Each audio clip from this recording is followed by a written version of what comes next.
Baker, this terrible murder does not occur.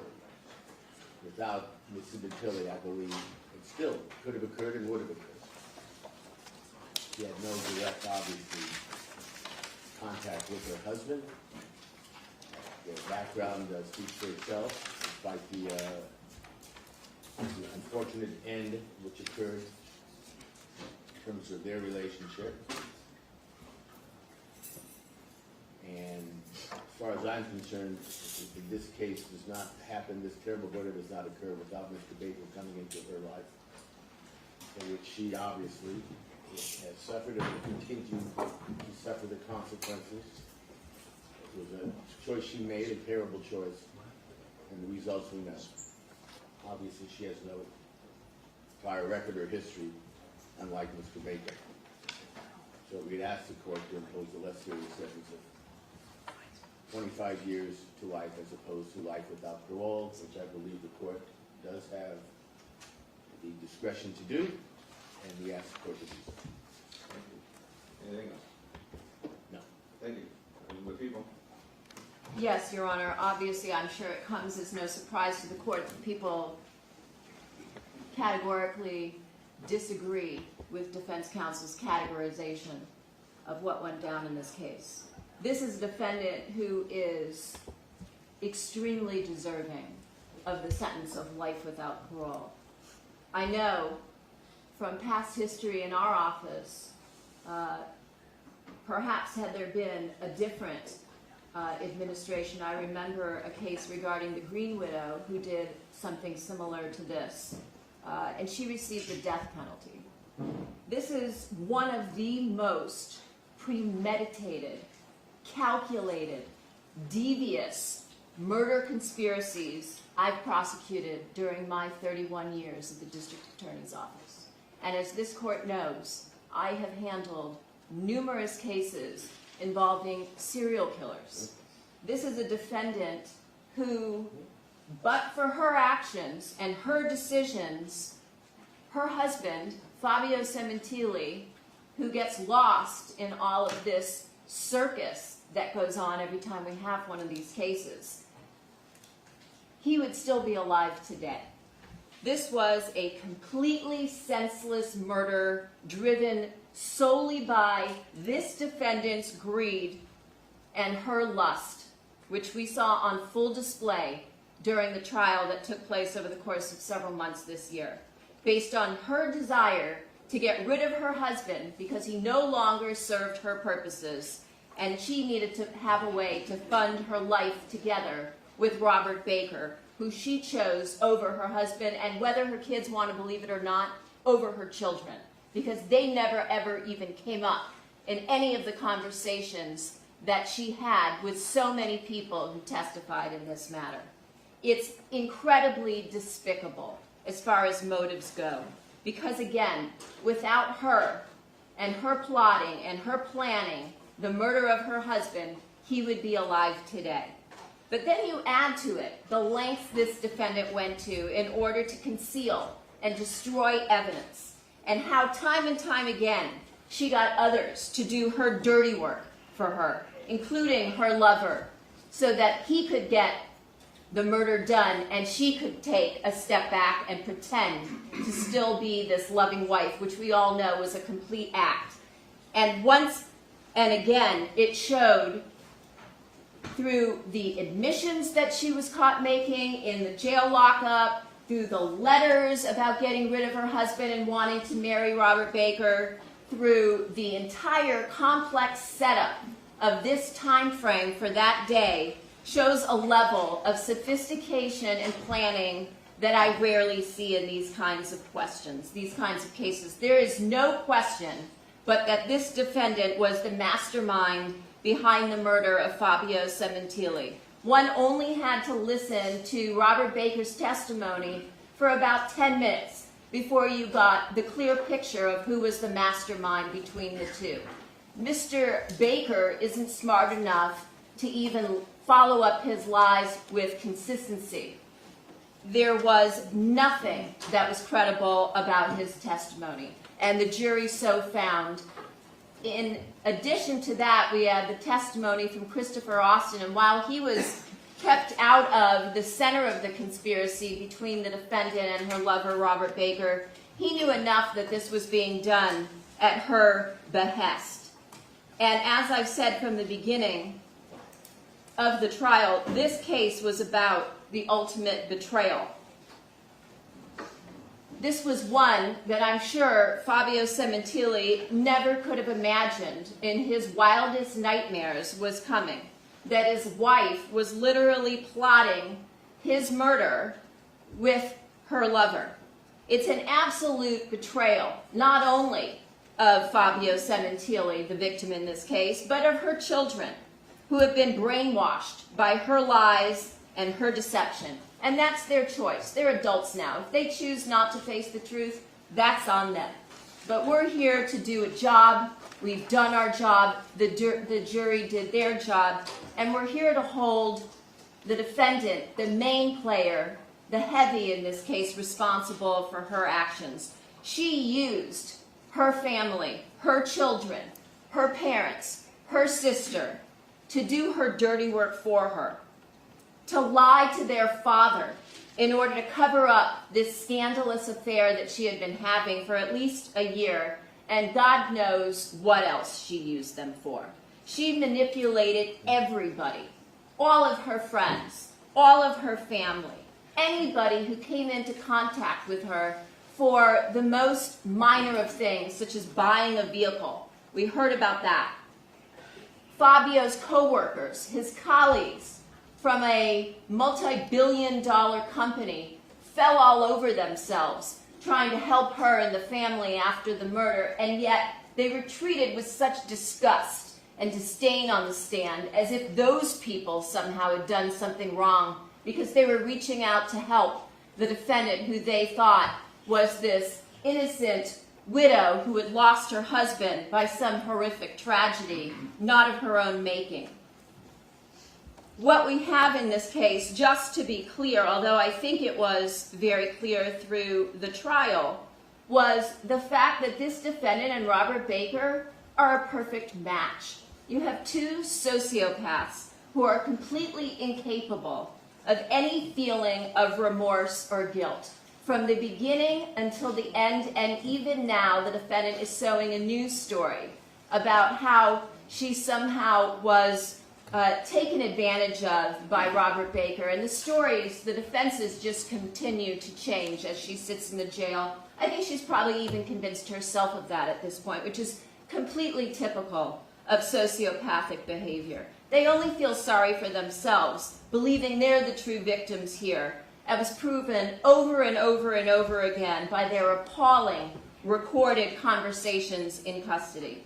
And then you have the outrageous manner that this defendant and her lover chose in order to execute Fabio Sementilli, to murder him in his own backyard, to stab him to death in such an egregious and evil manner as he was relaxing and working out at the pool, thinking that he had his whole life in front of him as his 50th birthday was quickly approaching, having bought himself finally at the age of 49 and a half a used Porsche because he felt like he had earned the right to do that.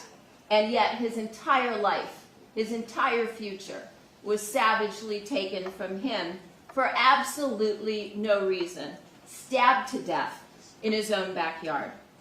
And again, we're talking in this case about a victim who was totally innocent, totally vulnerable. As much as she now tries to dirty him up and convince her daughters, oh, he was a dirtbag and he was having an affair, none of that had any evidence to support it. It's just, once again, a way to try to make herself look better, which is, again, typical of sociopathic behavior. To prey on an unsuspecting, completely unarmed, vulnerable, innocent victim who was viciously slaughtered as if his life had no meaning, when she could have just elected to divorce him. And we've seen this before, time and time again, as if his life had no value. And she and her lover showed Fabio Sementilli no mercy. She's not deserving of any mercy of this court. She hasn't admitted to anything that she's done. She hasn't taken any responsibility for her actions in this case. She's just made one excuse after another, after another, after another, as she will continue to prey on people until the day she dies. I can only hope, as his family does, that Fabio at some point lost consciousness fairly quickly with the loss of blood before he bled out. And I'm sure that at no point in time as he lay there dying, unless he was told by Robert Baker why his life had to end this way. And then to learn that she had planned this murder with Baker to have Fabio slayed initially in a public parking lot, as the court recalls, the night before he was murdered on January 22nd, a Sunday night, when she sent him out to pick up dinner. The sheer arrogance of this defendant is incredibly stunning and shocking, caring not at all for how this would destroy her daughter's lives and the cloud that they will forever live under now going forward based on the Sementilli name and what that means. And I know that the law says a jury can't make a decision based on emotion. And so they didn't really get to learn much about who Fabio Sementilli was. But I did over the course of almost 9 years as I handled this case. I must have spoken to over 200 people in the course of my investigation and preparation of this case. And I couldn't find anybody, although I asked, because I was sure there had to be a skeleton somewhere. I couldn't find anyone who didn't ardently believe that Fabio Sementilli was one of the most genuine, wonderful people they had ever met or ever worked with or ever worked for. Not one person had one bad word ever to say about him. He was beloved, maybe not by his wife, but by everybody else, including his ex-wife. And that says a lot. He was a thoroughly decent human being who wanted the best for everybody he came in contact with. And that's a very unique, rare individual in this extremely difficult world that we live in today. The most important thing to him, according to everybody I spoke to, was his family.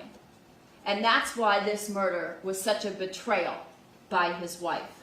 This is also, as I've said, a defendant who perpetuated numerous lies for almost a decade. She's a habitual liar. We presented a ton of evidence regarding that. She has zero remorse. She's taken no responsibility for the murder of her devoted husband, who was devoted to her for over 20 years, even before they were married. And she clearly has earned the right to spend the rest of her life in prison. There was such overwhelming evidence in this case as to guilt, as well as to the special circumstances regarding the murder for financial gain, such as it was at some point the court prohibited us from putting on any more witnesses because there was so much evidence regarding the life insurance, as well as all of the other policies and retirement accounts and monies that Fabio had accumulated over and through his own hard work over decades, bringing himself up from nothing to a hairdresser, to a celebrity hairdresser, to a platform artist, to a vice president of a multi-billion-dollar company, as well as the special circumstance in this case of lying in wait, which we heard in excruciating detail from the defendant's lover, Robert Baker. So at this point, I think that the people and the family, as well as all of his close friends and some of his co-workers, are very anxious for this court to bring justice to this case at long last. Your Honor, could I respond briefly? Normally I do not allow that, but I'll allow a brief statement by you. Your Honor, I didn't know this was going to be a repeat of our closing argument. I just want to say that the prosecution, Ms. Silverman, has every right to comment on the conduct and the jury verdict regarding the defendant. I do not believe she has the right to demean her family, her daughters, her sister, all of whom know Monica Sementilli far better than the prosecutor, and who continue to believe in her innocence, her background, who she was before this terrible incident, and who she remains. She will be paying for the rest of her life whatever the court decides. But the idea that her family, who testified on her behalf, somehow makes them less individuals who care about their father or their mother-in-law or care less about what occurred here is simply wrong. They love their daughter, and they love their sister, and they love their mother. And that is their right.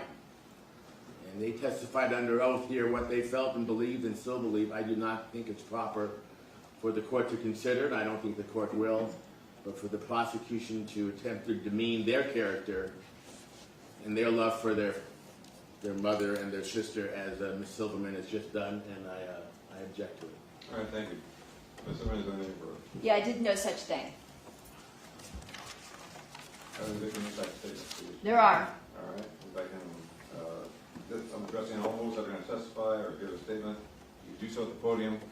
Identify yourself, please, and you talk to me. You do not talk to the defendant.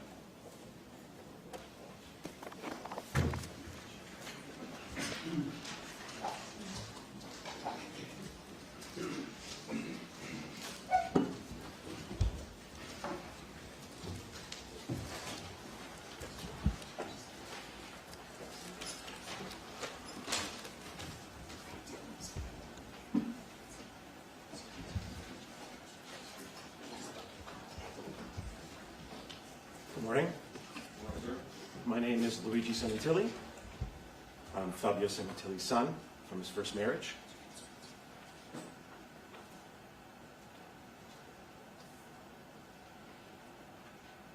One day, Zarathustra had fallen asleep under a fig tree, owing to the heat, with his arms over his face.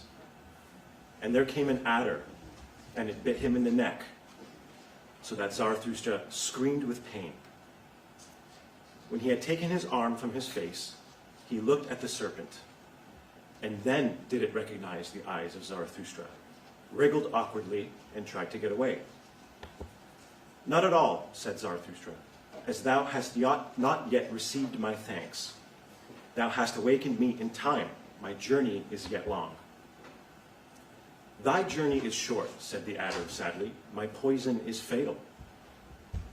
But Zarathustra smiled and said, "When did ever a dragon die of a serpent's poison?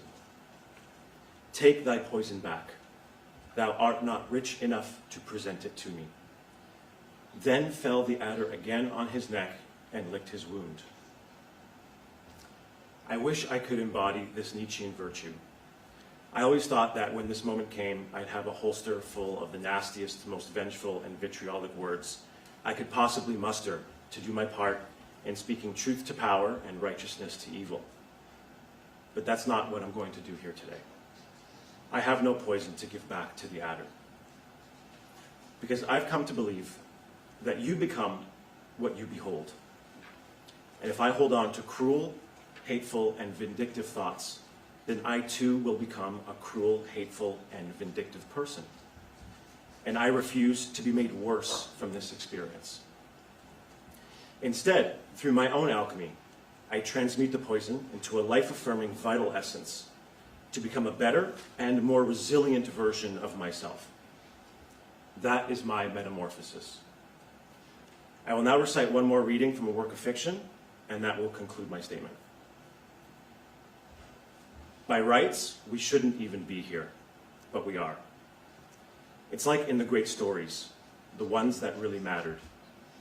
Full of darkness and danger they were, and sometimes you didn't want to know the end, because how could the end be happy?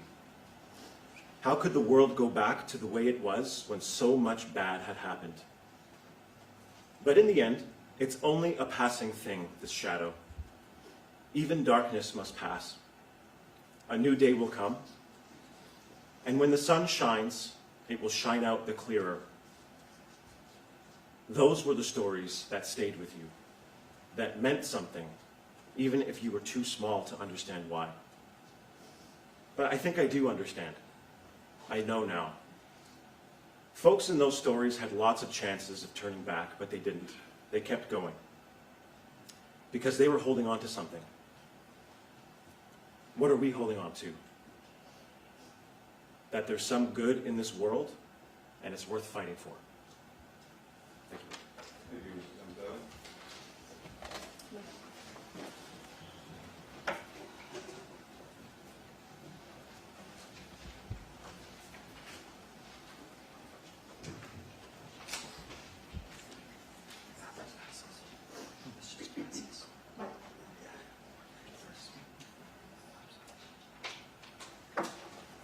Morning, Judge Cohen. I'm on here on behalf of my wife, Vanessa Rondinelli, which is Morella's daughter and the niece of the defendant. So, my name is Vanessa Rondinelli. I'm Morella Sementilli's daughter and Fabio's niece and goddaughter. I am also a mom, a wife, a physician, and I wouldn't be who I am today if it weren't for my Uncle Fabio. The impact that this murder and trial has on our family is beyond words. Luckily, the impact that my Uncle Fabio has on our family is much more profound and meaningful. Each of us are headstrong and moving forward because that's who he was and that's how he encouraged us to be. We all have powerful memories of him and our family, together and individually, that we won't let go of. Fabio knew so many people and somehow made each person feel important, worthy, and seen. Fabio, his presence was also magnificent. And even though he's gone, his name and legacy magnificently echo through our homes and in our salons. No one was able to learn who he was as a person during the trial, but the opportunity that we have today to bring this to light will hopefully let us know how much we loved him. Monica was the only person in this trial who truly know how much he was loved. This was not a crime of passion, self-defense, or planned in haste. This was a planned murder of a man, a father, an uncle, a brother, a son, a mentor, and a friend. To see her fake expressions and lack of remorse for this wicked crime is heartbreaking. What a shame that she didn't believe the incredible team at the LAPD would have ever pieced this together in her pathetic master plan. She came to my medical school graduation just a few days before she was arrested on behalf of my uncle. She wickedly deceived us for 6 months after the murder, speaking on behalf of him, representing him at all of our meaningful occasions. Our celebrations of life are poisoned with her presence. Watching her shake her head in disbelief and fake sad faces make me want to vomit. She knows what she did. She deserves to spend the rest of her life regretting it. Judge Cohen, I trust that you consider how much Fabio's loss has negatively impacted our family, not only because he was an incredible person, but because of how heinous this murder was, and the incredible damage Monica has done to our family and her own. Thank you. Thank you, sir.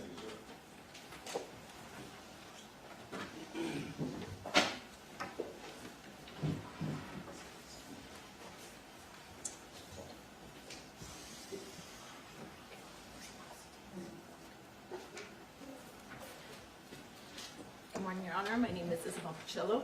I'm married to Daniel Pacillo, one of Fabio Sementilli's nephews. I've never had the chance to meet Fabio. Over the years, I've heard countless stories about him, stories that painted the picture of a kind, generous, and remarkable man. But that's all I'll ever have, other people's memories and stories. I'll never get a chance to know him myself. That opportunity was stolen from me by Monica. Because of her, I've had to watch my husband and his incredible family relive a trauma so deep, so devastating that the wounds it left will never fully heal. Because of her, my first year of marriage was not filled with the typical joys, celebrating new beginnings and building a life together. Instead, every happy moment was shadowed by grief. Every celebration came with a painful reminder of what was lost. The hardest part has been watching my best friend, my husband, struggle. I've seen him consumed by sadness, anger, and depression. I've sat beside him feeling helpless, knowing there was little I can do other than just be there and hold space for his pain. Monica, you've caused me sleepless nights, stress, constant worry, not just for Daniel, but his entire family. During the trial, I sat in this courtroom for days, followed along when I couldn't be here in person. The evidence presented was overwhelming. It revealed the cold, calculated nature of who she really is. I'm grateful the jury saw the truth and delivered the only just verdict, which was guilty. Monica deserves to be exactly where she is today, in that ugly jumpsuit.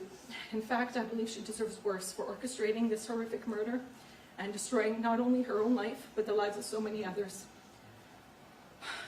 who must now grow up knowing who she is.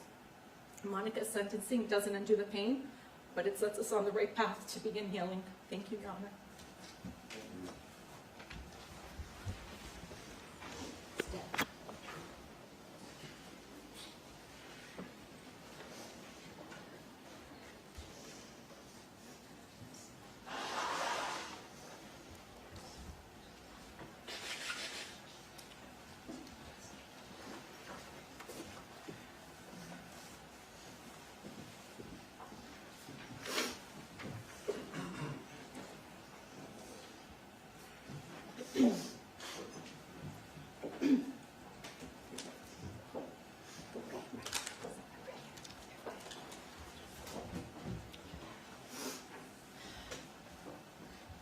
Your Honor, my name is Stephanie Avola, and I am Fabio's niece by marriage. Your Honor, I stand here today a woman traumatized, angry, and heartbroken. As Fabio's niece, I have lived almost a decade with unimaginable grief, betrayal, and pain. I am here not only as a family member who loved Fabio deeply, but also as a colleague in the hair industry who witnessed his brilliance firsthand. My life was shattered the day he was taken from us. In a way so brutal, so senseless, and so deliberate, it defies comprehension. On January 23rd, 2017, almost 9 years ago, life as I knew it ended. That was the day my uncle, Fabio Sementilli, was brutally stabbed to death in the backyard of his own home on my birthday. The same home where he had built a life, raised a family, and welcomed people with open arms. And the same home where his wife, Monica Sementilli, the woman he trusted more than anyone, conspired to have him murdered. Fabio Sementilli was everything his killer, Monica Sementilli, is not. He was kind, he was loyal, he was generous, he lifted people up, he didn't destroy them. He led with integrity, he loved with his whole heart. He made people feel seen, valued, safe, and inspired. Fabio brought joy, wisdom, and light to the world and everyone around him. Monica Sementilli brings darkness, manipulation, deceit, destruction, and death. Fabio gave his entire life to building others up. Monica spent years secretly tearing his life down. Fabio was loved. Monica is despised. Fabio Sementilli wasn't my uncle by blood, but he was my uncle in every way that truly mattered. He was family. He taught me to believe in myself, to chase my dreams, and to build honest relationships. He showed me the importance of family, family created through friendship, through work, and through love. He taught me about an industry he loved deeply.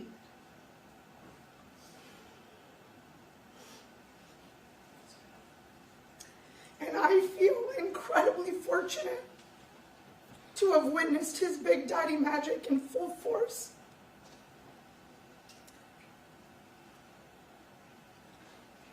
Both on stage and behind the scenes. Fabio carried himself with grace, humility, laughter, and joy. He was always the first to raise his hand to tell a joke, to lighten the mood, to laugh until you couldn't breathe. He was the first to greet you with a giant smile, to run over and wrap you in one of his unforgettable bear hugs. And for me, he was always the first to say, "Hey, Angel, how are you?"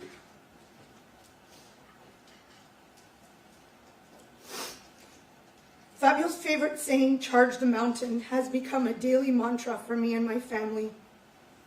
For 8 years since Fabio was brutally and senselessly taken from us, that phrase has helped us get through. It reminds us to push forward, even when we are broken. And losing him is not just pain, it's betrayal. Fabio was taken from us by the very person he and our family trusted most. What happened wasn't random, it was planned, calculated, evil. And it came from someone who shared his home, his life, and his heart.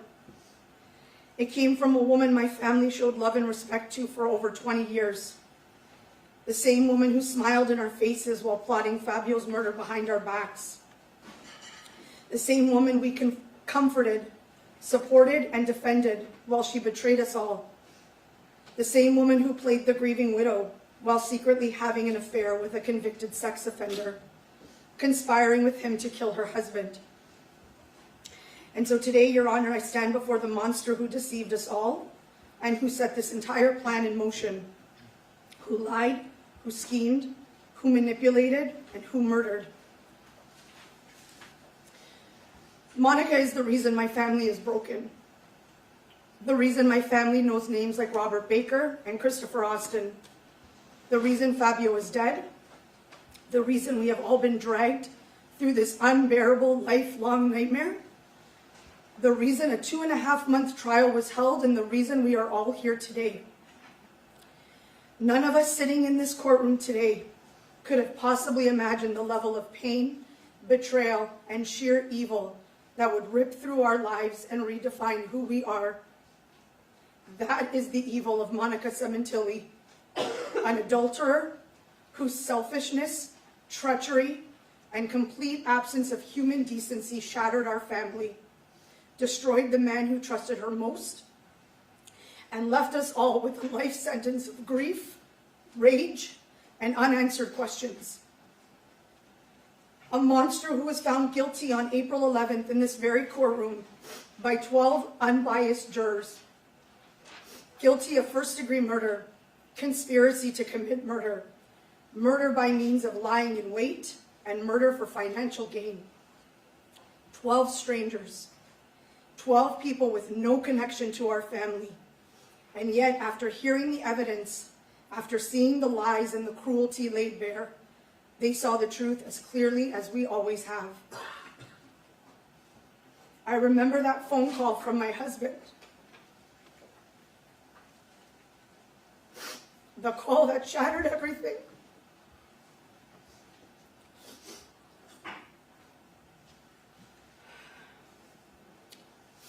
He told me Fabio had been murdered.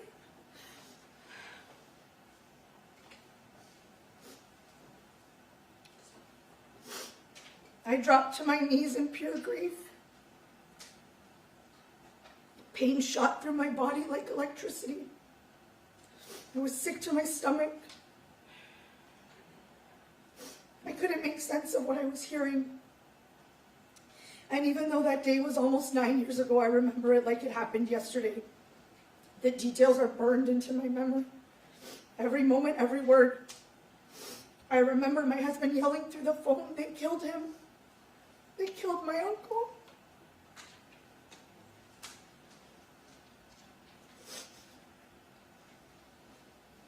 I remember the horror that gripped me. I laid awake that entire night, unable to close my eyes, tears streaming down my face, praying to God that this was some kind of sick joke, that I'd wake up and it would all be a mistake, that Fabio would still be alive, and that things would go back to how they were. But they didn't, and they never will. Almost 9 years later, the pain has not faded. The trauma of what happened to Fabio, of how he was taken from us, still haunts me as deeply today as it did the moment I first heard the news. It is a relentless, paralyzing grief, a kind of sadness that doesn't ease with time. It lives in me. It shapes my everyday. It has stolen my peace, my sleep, and the sense of safety I once had. This wasn't just a loss. It was a brutal, calculated murder, and I am still living with the wreckage. After the murder, I remember how I began to question things that didn't seem right. I was trying to make sense of something so senseless, and it never made sense. I couldn't believe that just days after Fabio was brutally murdered in his own backyard, the wake was held in the very place where his life had been violently taken, complete with a carefully arranged shrine by his devoted wife. I was terrified that my husband had to be in that house. Who would want to gather there? How could Monica find comfort in a home where her husband had just been murdered? How was she able to compose a memorial for Fabio just days after finding him dead? It felt disturbing and unnatural. I couldn't believe that my husband and family members were asked to take Fabio's belongings, his tools, his suits, his jewelry, back to Canada. It felt cold and cruel. Just days after Fabio was brutally murdered, it felt like there was already a rush to erase him. Please turn off electronic devices, please. To move on. Wouldn't you want every reminder of him close? Especially after losing him so suddenly and so violently? It didn't feel like grief, it felt like guilt. Nothing felt right, nothing made sense. The details of the murder Monica described never pointed to a robbery. Nothing of value was taken except for my uncle's life. Even the Porsche was found days later abandoned but untouched. What could possibly be the motive? What was the intent? Fabio had no enemies. He was loved and adored by everyone. I never believed for a second that this was a case of wrong place, wrong time. Because Fabio was an innocent man, a good man. Our family went in circles, months after months, combing through all the details, envisioning different scenarios of what could have possibly happened that day, over and over and over and over again into exhaustion. We now know that Fabio was targeted. This was a cold, calculated conspiracy, a plan orchestrated by his own wife, a plan rooted in greed, betrayal, and staggering cruelty. She wanted his money. She wanted her freedom. She wanted a new life. And she was willing to have her husband butchered to get it. And at the time, the full truth hadn't revealed itself yet, not then. But now I see it for exactly what it was. A premeditated execution carried out by cowards, driven by a woman with no soul. At the funeral, Monica wore black gloves and a dramatic black veil that covered her face. I remember a chill running down my spine the moment I saw her. But I pushed that feeling away because this was Fabio's wife. I remember the whispers, the hushed conversations, the quiet observations. People were saying she wouldn't make eye contact, that she didn't even remember who they were, that something felt off. And then a good friend of mine turned to me and asked, how was their marriage? Did they get along? I was shocked, offended. In my mind, they were the most beautiful couple, and they adored each other, because that's what we all believed. And from that point on, there was a string of events that just never felt right. His cremation, the 1-month memorial mass, Easter with my family. We were shamed for asking about the investigation, told not to speak of that day or contact police. We were silenced into pretending things were normal when nothing was. And then Monica continued to live in that house.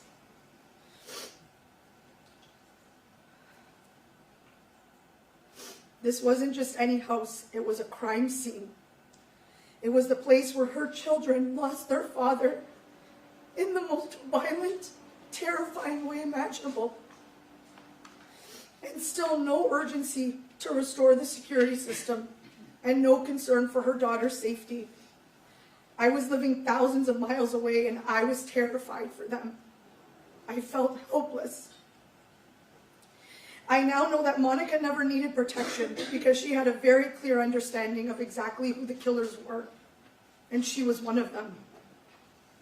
My family was manipulated into believing that all of these devious actions were somehow normal, that this was just grief, that Monica was just doing her best to cope. Out of love and respect for Fabio, we silenced ourselves because we believed that honoring her was what Fabio would have wanted, because we loved him that much. I remember the day of my youngest child's baptism, April 2nd, 2017. My mother-in-law and Morella, devastated and heartbroken, were speaking on the phone with Monica. They wanted so desperately to comfort her, to check in on her and the girls, to help her through her grief, even from thousands of miles away. And Monica, you made them believe you were inconsolable. You cried on the phone. You were too distraught to talk. You told them it's just not a good day for me. And they believed you because they loved you, because they trusted you. But in court, we learned the truth. Just days before that call, you were in Las Vegas with your lover and co-conspirator, Robert Baker. You weren't grieving, you were partying. You were parading around like a teenager. You were grabbing crotches. You were whoring yourself out to the man who you conspired with to slaughter Fabio, acting like a desperate, soulless woman with no shame, no conscience, and no remorse. But the truth is, that wasn't an act. That was you being exactly who you are, desperate, soulless, and utterly devoid of any humanity. You're diabolical, evil, and sick. And that Vegas trip, that was one of just the many trips with your murdering lover in the 6 months before law enforcement could catch up with you. The most insulting of them all was the "I'm gonna go walk a golf course alone in Fabio's honor" trip. By then, even your own family was starting to see through the lies. Even they couldn't pretend anymore. I was there as you accepted the Lifetime Achievement Award on behalf of the man you murdered. The man loved and adored by every single person on that stage and in that room. Your performance didn't fool anyone. Your act was crumbling, and your bullshit was impossible to ignore. June 14th, 2017, the puzzle that had tormented me with sleepless nights and endless grief finally fit together. You, Monica, and your vile lover, Robert Baker, were arrested for the murder of Fabio Sementilli. I remember hearing the news and feeling for the first time like the weight of grief that had clung to my soul was finally lifted. Suddenly, it all made sense. Every single piece of it, every unanswered question, every gut instinct, it all fit together to tell the story of who you really are. That night, after 6 long, agonizing months, I cried tears of relief. But that relief was short-lived. Because the arrest didn't just bring answers, it opened the floodgates to the truth. And the truth was even more horrifying than anything I could have ever possibly imagined. Sitting through this trial, watching you smirk and scribble, while I listened to every horrifying detail, was the most painful experience of my life.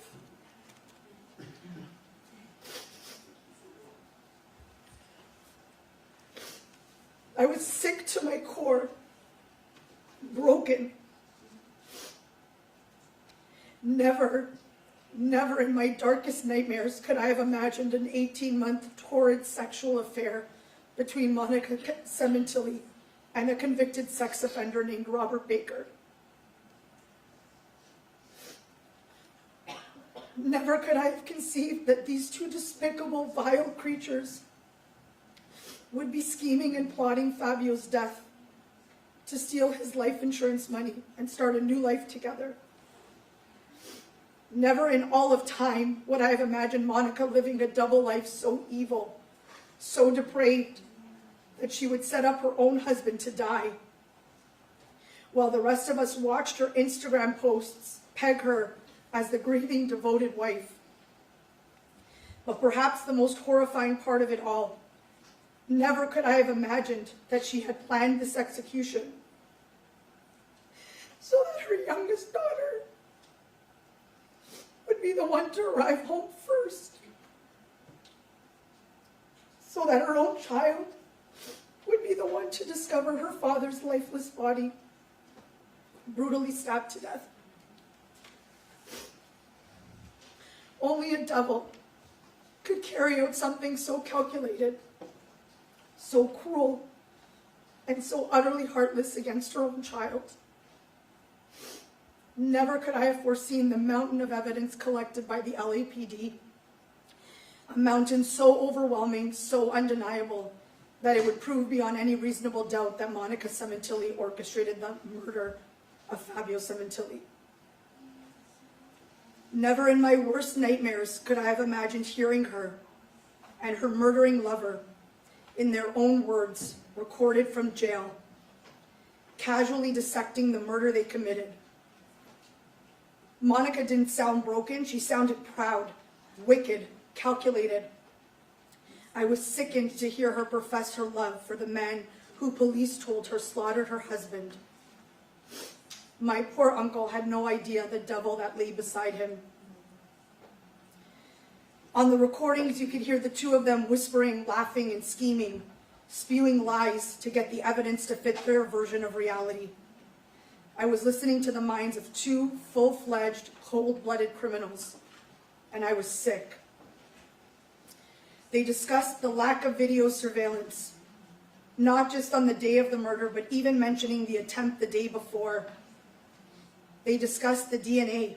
They spun a cover story so outrageous, it was an insult to all of us. She panicked over her Viber messages, wiped a computer clean, and even talked about erasing the Sementilli name. This is a betrayal so deep, it is unforgivable. Never once did we hear sadness. Never once did she express grief over the loss of her husband, the father of her children, the man she spent 20 years with. She never once, since her arrest, has said Fabio's name. She never begged for justice. She never pleaded for the police to find the real killers, because she is the real killer. Fabio's death was never a trauma for Monica. Instead, it was an obstacle, something she had to get through and move out of the way so that she could begin her new life of freedom. That's why it was so easy for her to lie and manipulate the facts surrounding his murder. She wasn't distraught, she had planned it. She had been so far removed from the reality of what she was doing for so long that by the time it happened, it meant nothing to her. It meant nothing for her to casually tell a car salesperson that Fabio had been murdered in his truck, just to get a better deal, just to get sympathy from strangers, even though that was a lie. Monica used her husband's murder for her own benefit, deals on cars, on trips, on hotels. Any way she could spin his death to her advantage, she did. And she did it without remorse, because his death never mattered to her. His loss meant nothing, and she treated it exactly that way. And never ever could I have imagined that on the exact same days we were mourning Fabio, at his wake and his funeral, crying together, trying to survive this nightmare, Monica was sending sexually explicit, vulgar, pornographic images to Robert Baker of herself from her parents' home, all while still wearing her wedding ring. She wore gloves and veil at the funeral, a costume of mourning, while privately desecrating Fabio's memory behind closed doors. It is shameless and vile. Monica, you are the most despicable and evil of all mankind. You are a liar, a deceitful manipulator, an adulterer, and a murderer. A man who loved you, trusted you, and built a life with you was brutally murdered. And you cremated him without discussion, without dignity, and placed his remains in someone else's family plot, as if that was good enough. No headstone, no plaque, no resting place that honors who he was, a devoted father, a respected professional, a man beloved by so many. You claimed you had no money to bury him properly, but somehow you had money for Vegas, You had money for getaways with the man who murdered your husband. You had money for your new life, but not for a grave. It is shameful on every level. The depth of your manipulation didn't stop with our family. Your lies didn't just poison us or deceive Fabio's friends and colleagues. It suffocated your own family. You wrapped them so tightly in your web of deception that they clung to denial, even with the truth staring them in the face. Their denial added new layers to our grief. The man they claimed to have treated like their own son and brother, a man who respected and loved them. They showed their love in return by standing behind the one who orchestrated his murder, the one who left the door unlocked and let the killers in. Robert Baker and Christopher Austin would have never crossed paths with Fabio, never, if it weren't for Monica and her despicable adulterous lifestyle. Monica put those men into his life, and Monica signed his death warrant. And to be clear about one thing, every single piece of evidence collected and presented in this case was created by Monica. Every person she lied to, manipulated, used, deceived, and betrayed came forward to tell the truth and expose the real monster she is. The pornographic images, the digital evidence, the deleted emails, the digital surveillance, the lies to law enforcement, the safe, the Viber messages, the deceit around the home security system, Robert Baker, her phone code, the same phone from which she sent thousands of messages to her lover, messages plotting the murder of her husband. The jail recordings, the intercepted calls, and those disgusting jail letters, and on and on and on. All of that came from her, not the police, not the prosecutors, not the judge, not the court, not Fabio's friends and families. She built the Mount Everest of evidence that revealed her true self, a sick, twisted, depraved, demonic, diabolical monster. And let's also be very clear about this. The victim in this case is Fabio Sementilli, the man she conspired to kill with her lover. And the other victims? Every single person who loved him. Every single person she manipulated, deceived, and lied to. They are the victims of her evil. And every single one of them is glad that she is exactly where she belongs, for eternity. Your Honor, today I stand before you in honor of Fabio. I stand in truth, in pain, but in strength. As Fabio always told me, charge the mountain. Today I am charging that mountain.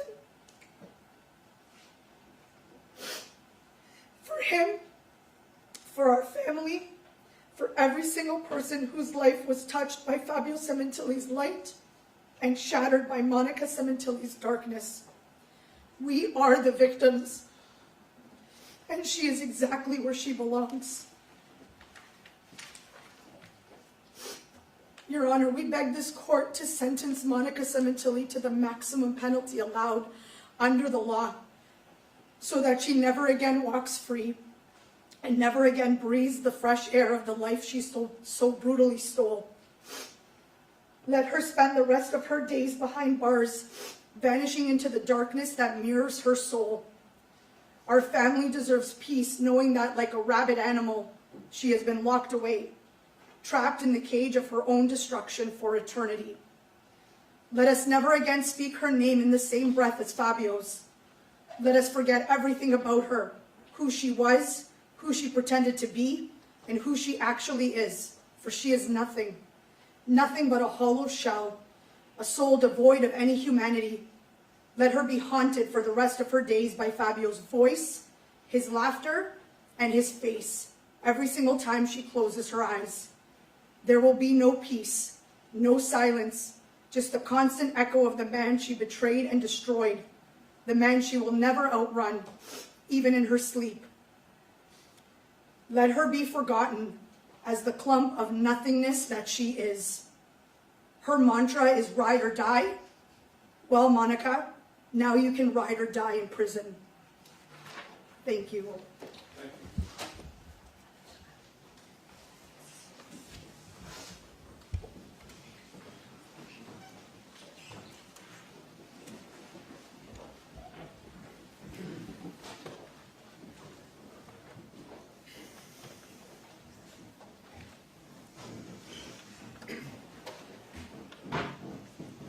Good morning, Your Honor. My name is Daniel Pacillo. I'm Fabio Sementilli's nephew. This is the third time I had to stand in front of the court to speak about my uncle's murder. 3 times I had to stand here, relive the worst pain our family has ever felt, and it never gets easier. My words might fall on Monica's deaf ears, but it's our right to speak on Fabio's behalf. Monica lost the right to call herself a Sementilli the moment she plotted my uncle's murder. She didn't just plan a murder, she lived in his house, slept in his bed, looked in his eyes, and set him up to die. It was cold, it was calculated, and it was evil to the core. While my family was mourning my uncle's death, she pretended to grieve with us, faking tears, letting us console her, lying right to our faces, all while continuing her secret affair. This was the same affair that was ongoing with Robert Baker that led to the planning, attempting, and executing of my uncle's murder. It was so disturbing what we learned during this trial. For example, after my uncle's wake in Toronto, Monica was sending Baker sexual photos from her parents' house. On her wedding anniversary with Fabio in February after his murder, she was out with Baker at a comedy club. She also told people she wanted to walk the golf course in Myrtle Beach to honor Fabio's 50th birthday wishes, but instead she went to a romantic getaway with Baker. I can't even fathom how demonic Monica really is. She didn't feel anything for my uncle. Maybe she never did. Monica always wanted what my uncle had, to be the one everyone admired, respected, and looked to for leadership, the only one who truly mattered. But Fabio earned that with love, loyalty, and hard work. Monica didn't want to earn it that way, so she took the shortcut. She tried to steal the spotlight by destroying the only person who truly did deserve it. But here's the truth. Fabio Sementilli was everything she will never be, and the world now knows it too. After my uncle's murder, Monica personified herself as a victim. That's all she did to fool us. That's how she got away with it for so long, but the act is now over. All her dirty secrets are out in the open. And Monica needs to know, from now on, every time someone searches her name, there are 3 words to be associated: affair, murder, and guilty. That's her real legacy. Monica's future is exactly what she earned: a life behind bars. A cold, filthy cell stripped of comfort and control. No attention, no spotlight, no one left to manipulate, no freedom. And that's what truly destroys people like her.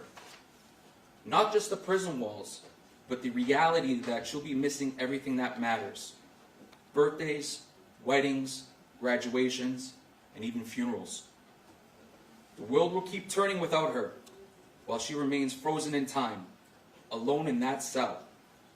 I hope the weight of a life sentence without parole sinks in and suffocates her every single day.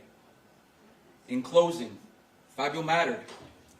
His life meant something, and his death was for nothing.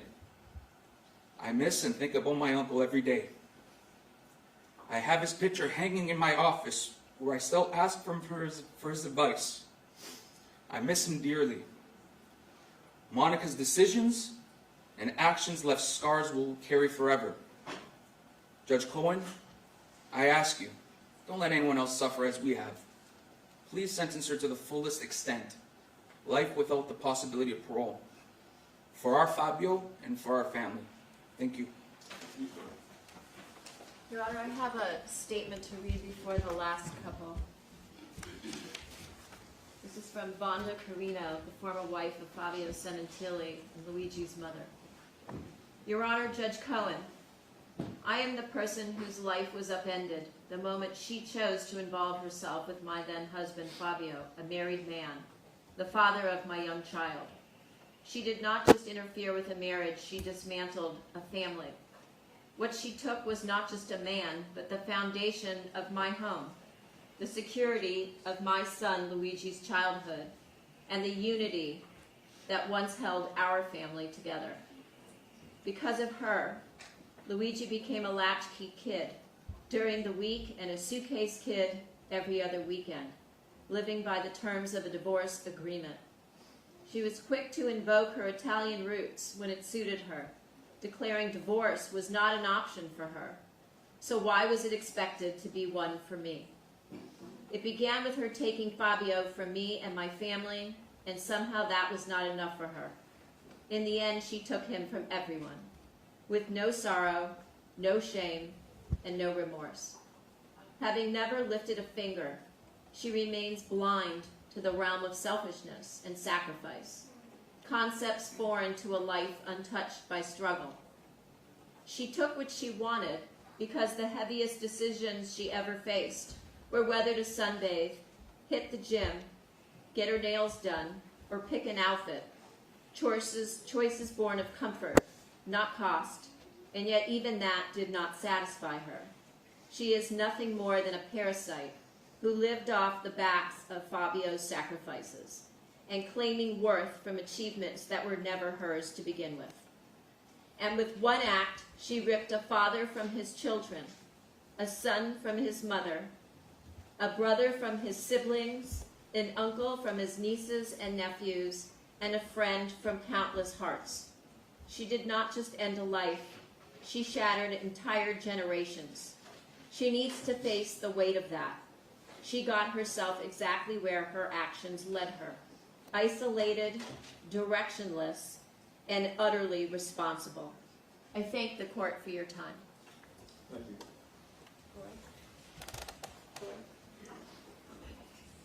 Yeah.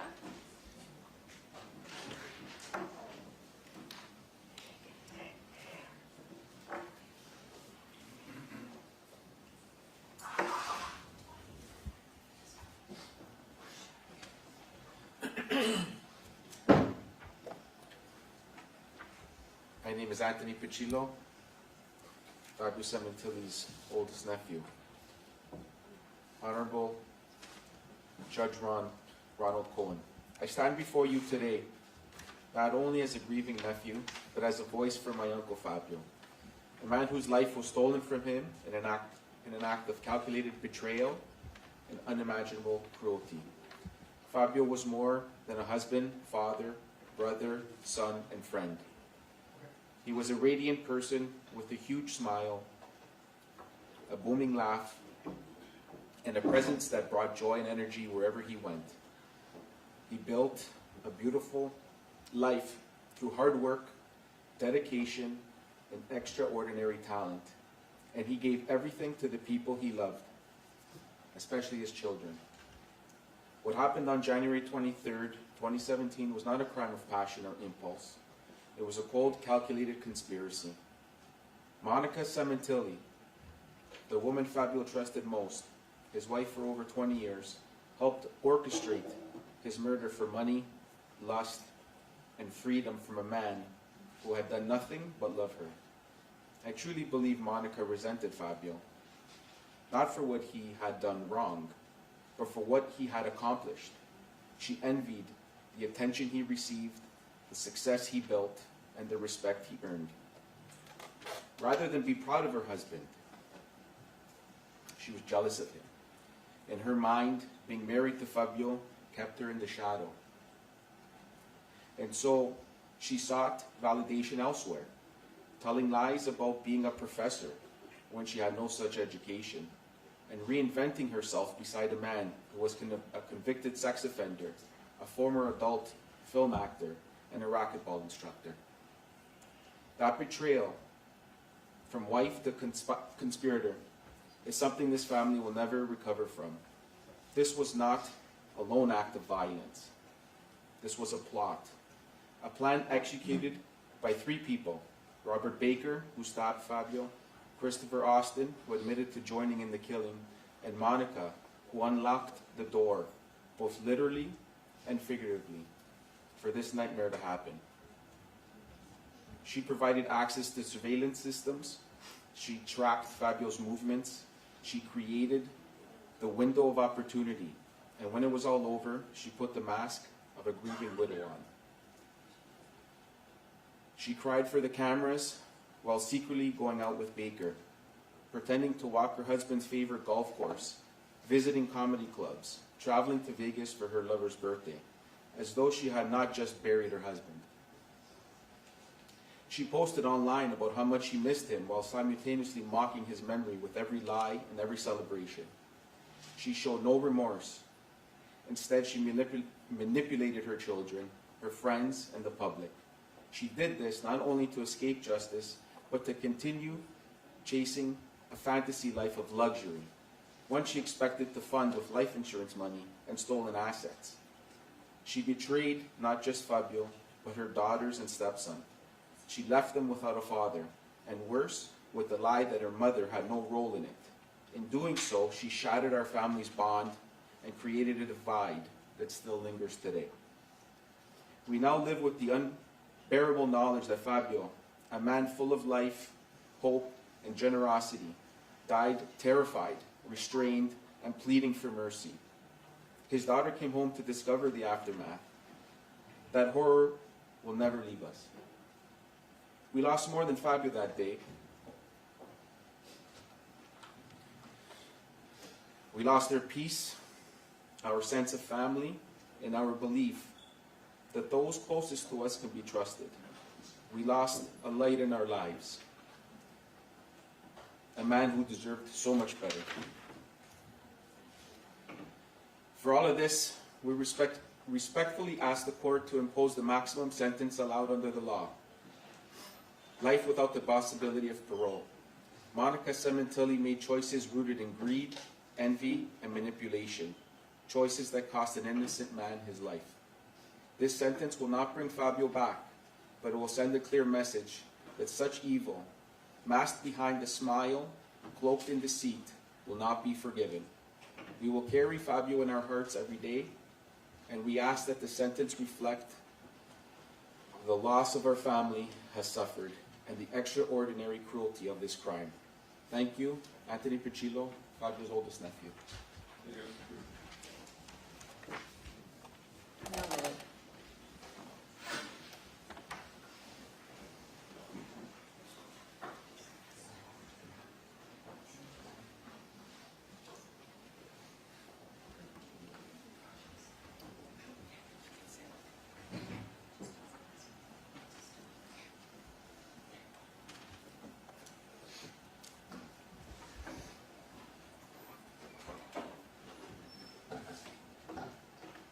Good morning, Your Honor, and members of this court.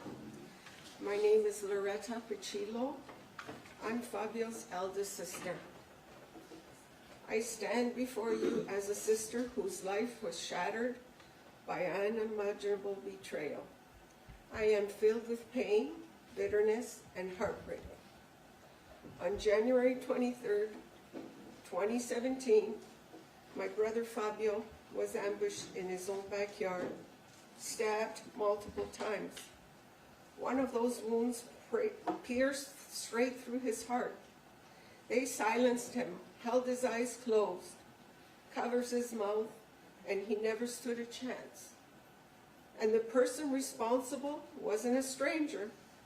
It was the woman we had welcomed into our family for over 20 years, his wife, Monica.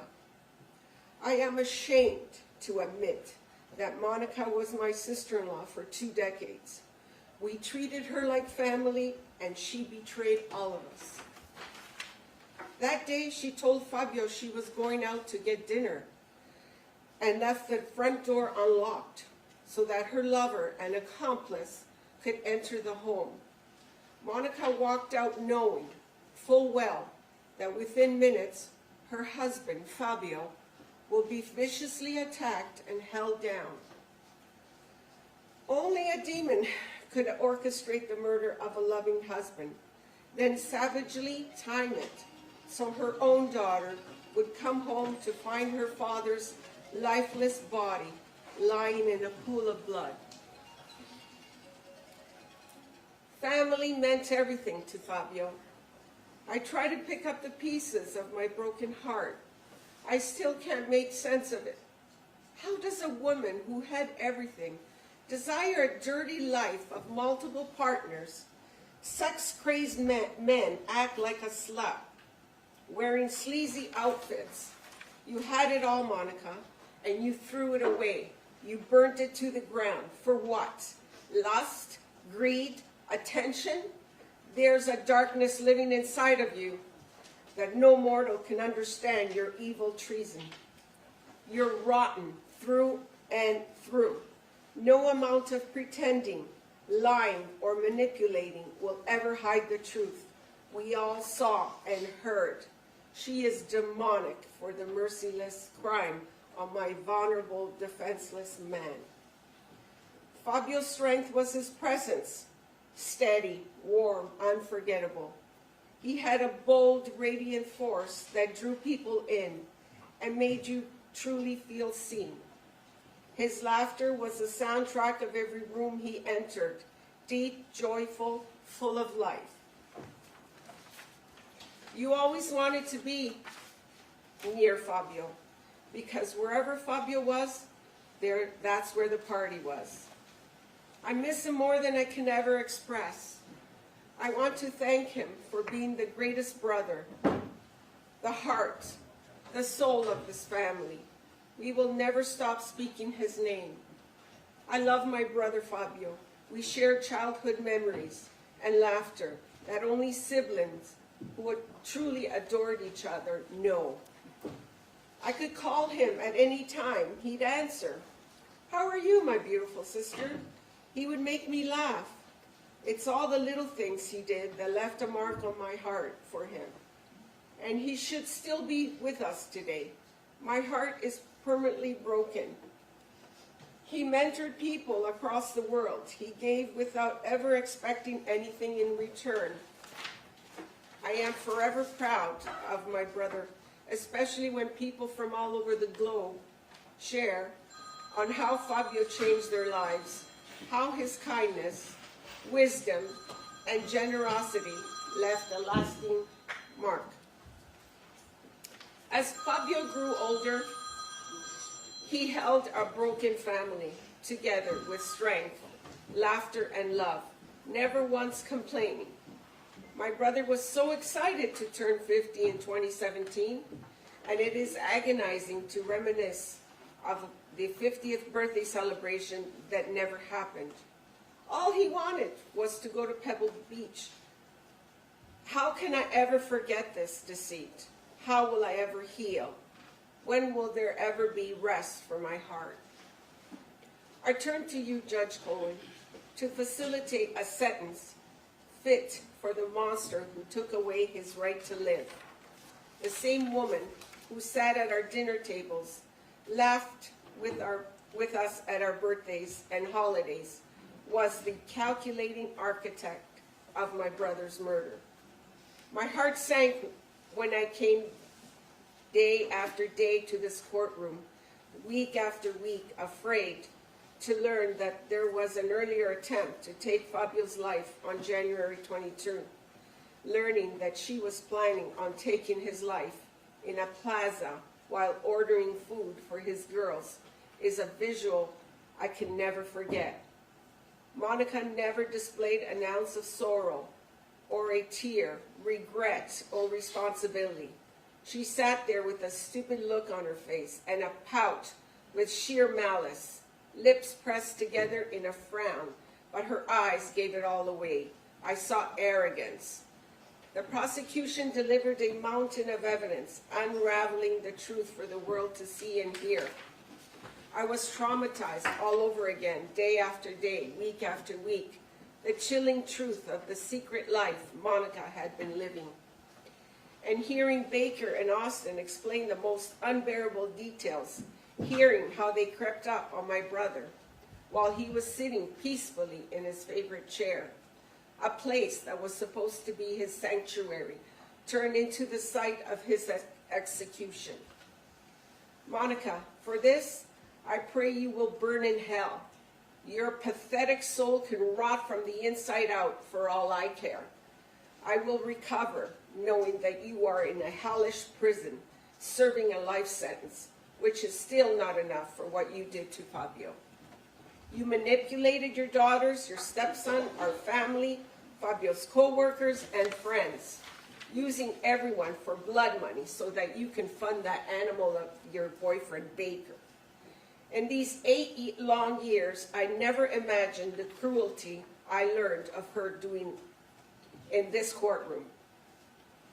I am embarrassed of the woman I called my sister-in-law. I never saw the side of her that was sex-crazed and demonic, seeking out swingers and seeking out sex on apps. I will never forget the moment I lost Fabio. Monica called and said, "They killed Fabio." My mother screamed that echoed through the neighborhood. My husband and son sobbed uncontrollably, frozen by the unbearable pain. My husband held me tightly, urging me to breathe before I blacked out again. Only meds would ease the pain and the emptiness. My daughter-in-law left her own birthday party to come be with us. We couldn't even begin to pull ourselves together for a long time. Monica said in front of all of us to carry no negativity in this house. Fabio would say, "Charge that mountain," and repeated it to us. What a gutless bitch, inviting the scumbag Baker to the wake after the funeral. What kind of woman walks through the blood-stained shadows of her husband's death together with his killer and thought that was okay? Every single conversation I had with her was about life insurance money, like that was her greatest tragedy, not the murder of her husband. Just the money. Furious she couldn't get her hands on it, exploiting the people who love Fabio to gain favors and deals, trips, vacation, luxury hotels, and a new luxury car, all to fund her new life. I remember the funeral service in LA, the first time we saw Fabio since he was murdered, bracing myself for the most heartbreaking moment of my life. I witnessed Monica approach the coffin. She glanced at him, then turned and walked away. No tears, no emotion, no attempt to say goodbye. I was stunned. Deep down, something felt off. She wasn't shattered by the violent loss like I was. I didn't know what to make of it. In Canada, Monica walked beside my mother, sat beside her in church. There is a hole in my heart that is so profoundly painful that the devil woman touched my mother in her most fragile time. My mother never saw justice served and died of a broken heart. In court, we learned of the horrifying truth of how she shared her nude photos with her lover. What a sick, demented woman she is. While my brother was being cremated, she was sexting with her lover. This same shameless wench never grieved. She taught the girls to run around and do whatever felt good, just so she could do the same. It was hard to see the heartless testimonies and the lies of Monica's friends and family. I remember feeling horrible and disrespected by Monica at the cemetery when she turned to me holding the urn and so abruptly, so aggressively threw the urn over to me, and I nearly dropped it. I was stunned and I failed to call her out. I felt horrible and disrespected. Monica told us she was broke, unable to pay for her husband's burial. Meanwhile, this tramp was taking trips, flights, and staying in luxury hotels, paying for luxury cars and dinner dates like a cash cow. It makes me physically ill. So many of Monica's lies, her double life, her manipulation, her betrayal, were exposed in court and displayed for the world to see. Even in death, Monica denied Fabio dignity. As a mother, I suffer to understand what is Monica teaching her daughters. That a good man who adored her could be disposable like trash to carry on with a lover? She is guilty of passing down a legacy of cruelty, deceit, and moral emptiness. And while we showed up every day in court to fight for Fabio, her sister Anna Larson and Monica's family never showed any pain, tears, or grief when they saw the murder scene. I wanted to stand up and scream, "Your daughter did this. She viciously murdered him, leaving him to die alone. None of them showed a sign of pain. What a disgusting bunch of animals. It makes my blood boil. They turned their backs on him, just like Monica did." Monica's sister, Anna, took the witness stand and said something I will never forget. She said, "You can have a great marriage and love someone and still cheat on them. It happens all the time." How sickening. That isn't marriage, that's betrayal. You can go ahead and call yourself Mrs. Baker now because you lost the right to the Sementilli name. The world sees you now for what you are, a whore and a murderer. You shattered your daughter's futures, stole their innocence, and destroyed the safety of their world. Let this stand like a punch to your face, to your body, to your rotten soul. I have nightmares where I hear my brother calling for help, confused, scared, and in pain. We struggle every day to pick up pieces and find a way forward, but some scars never fade. This betrayal will forever be part of our family story. This was a deliberate, premeditated execution of the man who loved her, and she never once took responsibility. Monica's betrayal stole more than a life. It stole our peace and the future we once believed in. Fabio would have wanted me to live life to the fullest and heal. Thank you, Your Honor, for your patience and fairness through this long and painful trial. Beth Silverman, words will never be enough. You gave us strength. You never stopped fighting for Fabio, even when we felt broken and lost. You didn't just fight with skill, you fought with your heart. You gave us hope when we had none. Heather Siegel, thank you for your support, your belief in this case, and the time you gave to help pursue justice for Fabio, and we won't forget you for this. To the LAPD detectives, officers, court staff, including Team Fabio, the jury, and every person behind the scenes, thank you for your service. Mom, we did this with you too. I know you're with Fabio. Your voice echoes through mine, and today we stand in your honor. To the people around the world who love Fabio and stood by our side through this nightmare, thank you. Your Honor, I respectfully submit this statement as a victim. I have endured unimaginable pain at the hands of Monica, the woman who orchestrated the brutal murder of my beloved brother, and then watched us suffer without blinking. She is manipulative, calculating, remorseless, and dangerous. She plotted this crime for months. She watched it unfold, and after it happened, she lied and continued her betrayal without shame. She is deserving of the maximum sentence possible today. Thank you, Your Honor. Thank you.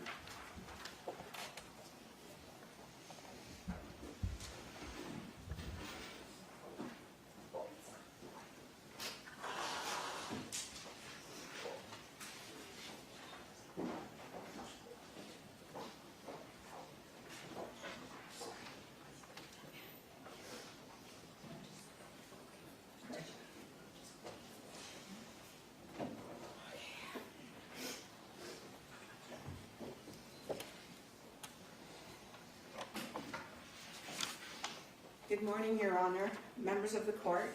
My name is Fabio Sementilli, and I want to apologize in advance if some of my words may offend. There has been no deeper pain than losing Fabio at the hands of betrayal from the woman he honored. What Monica did shattered more than just my life. The details of her lies tore through my heart as I sat in this courtroom. Every single day, I feel pain as I think of Fabio, of what he might have felt and saw as his life flashed before him just before his death. The faces of Baker and Austin repeatedly attacking him, and knowing that Monica was behind his heinous attack. It haunts me to think how much my brother suffered, that it brings me to my knees.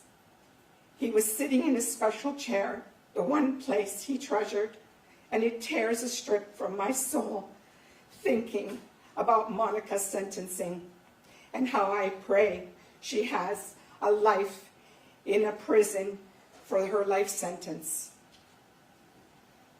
Fabio Sementilli was more than a man. He was a beacon of light, of love, and of loyalty. He lived with a full heart, opening his life to help others see their potential. I loved him every day, and I miss him terribly. He treated his family and friends with respect and was loyal to a fault. Fabio grew up with no father from the age of 11, and our mother sacrificed to raise a family with dignity. Since the day I met Monica over 25 years ago, I respected her like a sister because my brother wanted to build a life with her. Reminiscing is too painful, and it deepens the wounds. I've spent the last 6 months learning about the depths of the deceit and the evil Monica brought into our lives. Every day has the details of her unfaithfulness, her greed, and her lack of accountability unfolded during the trial. I relived the pain of my loss and the merciless murder of my brother Fabio. We came to this courtroom for 72 days seeking justice, and I found solace in the testimonies of people who loved and honored my brother. With little to no sleep, I wanted to be here in this very courtroom for him. I am forever proud of my brother, and I will always remember his boyish smile, beaming with pride as he created his magic, styling and shaping hair like a magician. He loved being a hairstylist behind the chair. He worked hard as a vice president for the Wella division at P&G. With his team, he proudly chartered new paths and took huge strides to make a difference in the hair industry. For my brother, this was an American dream. His memory will forever live, especially in the hearts of hundreds of thousands of people who support him and our family. Today, I want to mark the first day of my journey on letting go of the pain, the horror, and the betrayal I witnessed here in this courtroom. I will no longer hold back. I will forge a path to return to a life filled with joy, family, and friends. I was lucky to work alongside Fabio for over 30 years, and I would often hear him speak highly of his family and his children, especially his wife, Monica. He treated her like royalty, purchased a family home on Queen Victoria Street in LA, and called her his queen. He couldn't wait to get home to his girls and proudly posted about his family. He called her Poots. The world is grieving as they learned of the details of her treachery, an attack planned for nothing more than lust and greed. I am certain that if Fabio had known Monica wanted to be treated like a slut by a sex offender, he wouldn't have ever had to work so hard to offer her a beautiful life. Just over 8 years ago, everything changed. Our lives were turned upside down, and we found ourselves drowning in sorrow and despair. The pain of discovering the extent of Monica's betrayal, her involvement with Baker, her manipulation of our family, and ultimately the cold-blooded murder of my brother. It chokes me. Sometimes I can't describe the agony. I talk about him every day. It's the only thing that helps me cope. I speak his name to replace the pain of grief with the sound of love. It's the only way I know how to survive this nightmare. There are days I cannot even breathe as my throat chokes. My throat closes and I can't speak. I cannot function because the weight of Fabio's murder sits so heavily on my chest. As I learn Monica and her entire family refuse to even say his name, as if pretending he never existed relieves them of their guilt. I've watched in horror, and I've been put through hell as Monica and the Crescentini family taught Fabio's daughters not to grieve, not to cry, and not to honor their father, and ignore the facts and the evidence, having no respect for authority, this court, and the pursuit of justice. Sometimes I wish I could just shake them to show them that they are being lied to. They withheld Fabio's property, a memento from my dying mother. Her heart was broken, and none of them cared. My nieces should be asking the questions, why did our mother bring that predator into our home? Why did she let him sit at our home table? Why did she let him sleep in their father's bed? They should have been fighting to uncover how their mother could be capable of something so vile. Monica destroyed their foundation, their sense of truth, and their ability to grieve. It's heartbreakingly clear she never protected her daughters. She was using them.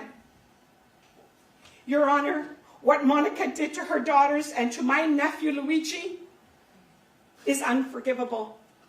This is yet another crime in itself. Her sentence should reflect more than just murder. It should reflect the long-term psychological destruction she caused in their lives. She had the audacity to demand a trial and parade around like a woman wronged.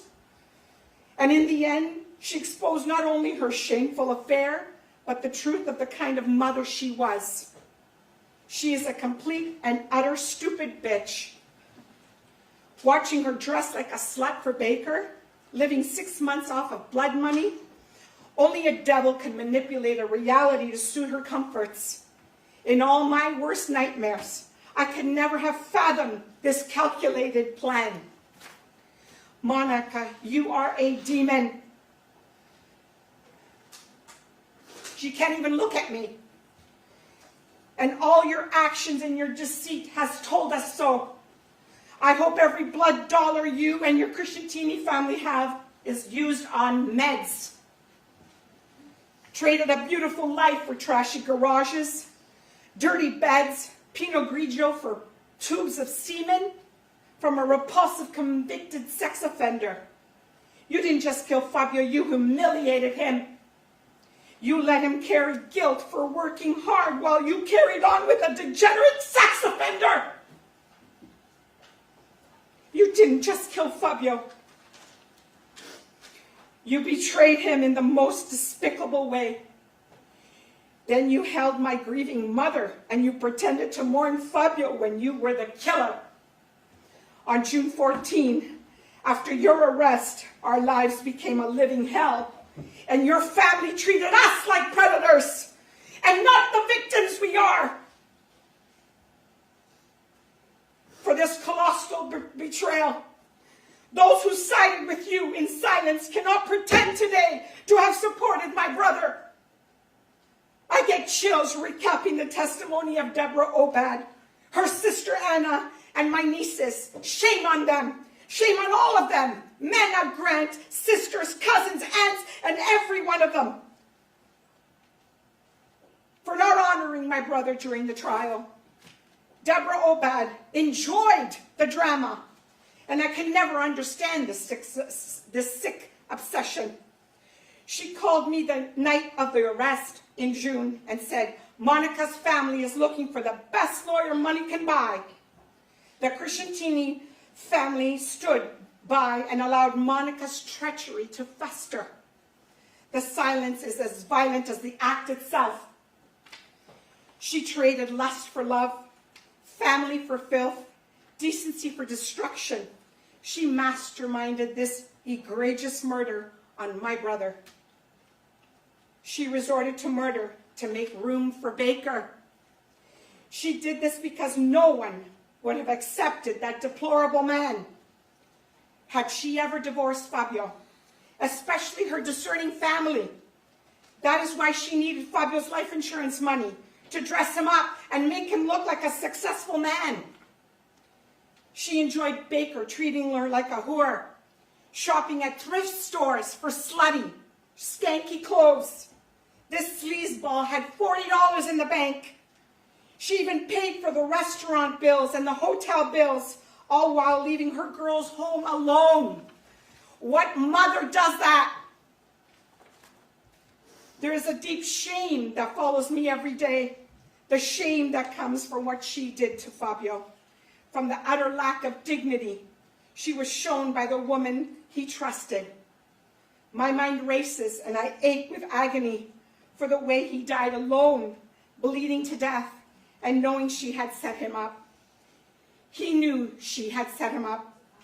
This overwhelming grief hits me like a ton of bricks. She turned a devoted husband and father into a victim of the most grotesque betrayal any of us have ever known. Her family and friends knew of this monster and felt it was okay to hide this from Fabio. And now they hide behind their defense lawyers, thinking a trial was going to set them free. That humiliation, that weight, it doesn't go away. I am ashamed of the disgusting things that she did behind my brother's back. I'm ashamed she degraded his honor to be in the arms of that gross, low-life pig. The name Sementilli is dignity, hard work, and love. And I demand Monica to surrender it. Despite the mountain of undeniable evidence, Monica was the mastermind behind Fabio's murder. Anna Larson claimed her sister can be trusted. The internet is filled with disgust and rage on how Monica manipulated the lives of hundreds of people who genuinely love Fabio. If there was ever a case that called for the death penalty, this is it.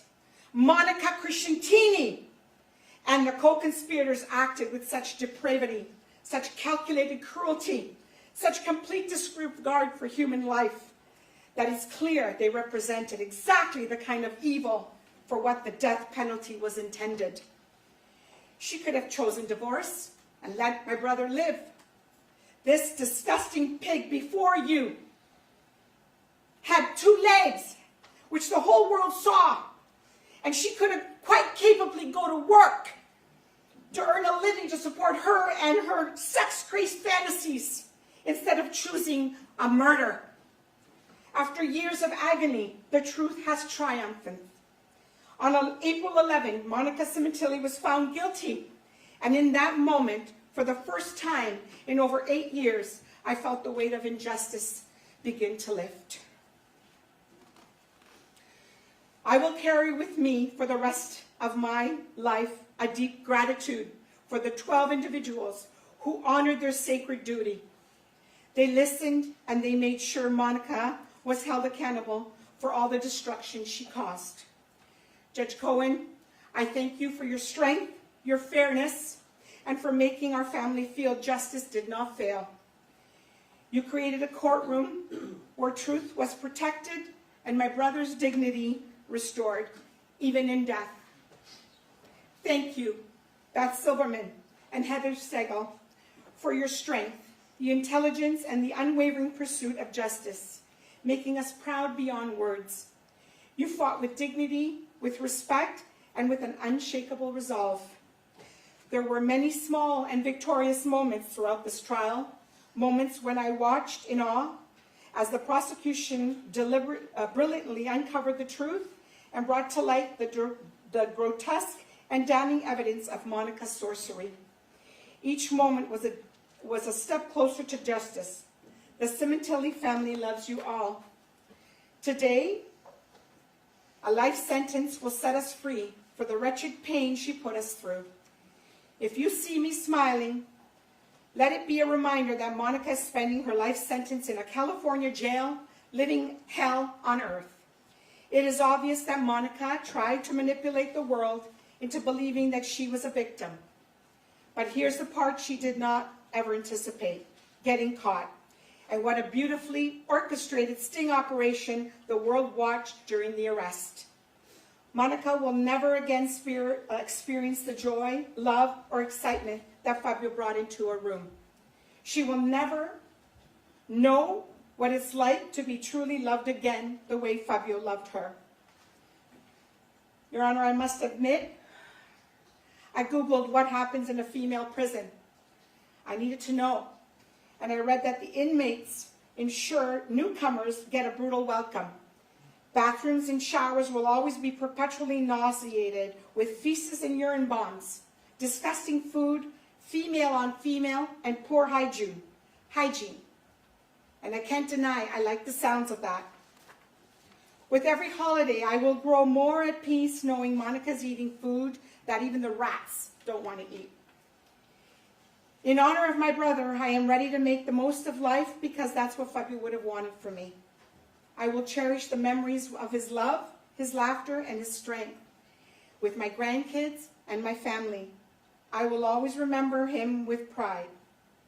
To my beloved brother, Fabio, you can finally rest now.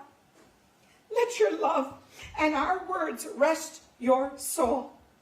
Justice has been served here on earth, and the burden you carried in silence is no longer yours to bear. You are free. Let peace wrap around you like a warm blanket, and may the pain of betrayal and sorrow be left behind. Go now.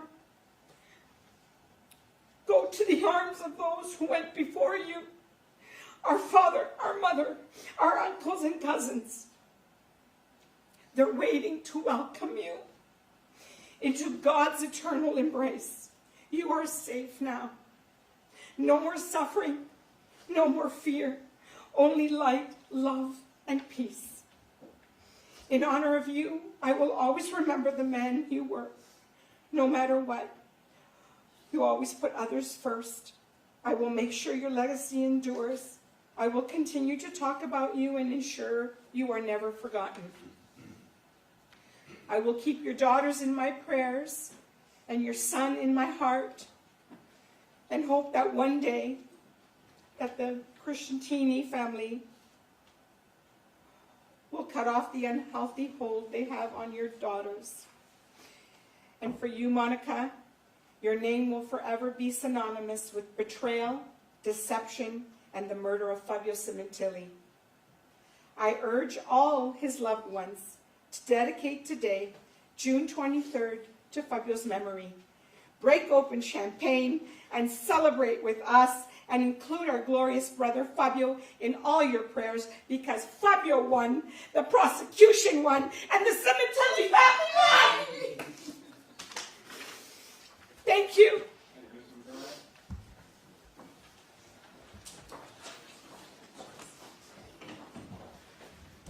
If I can have a moment, Your Honor.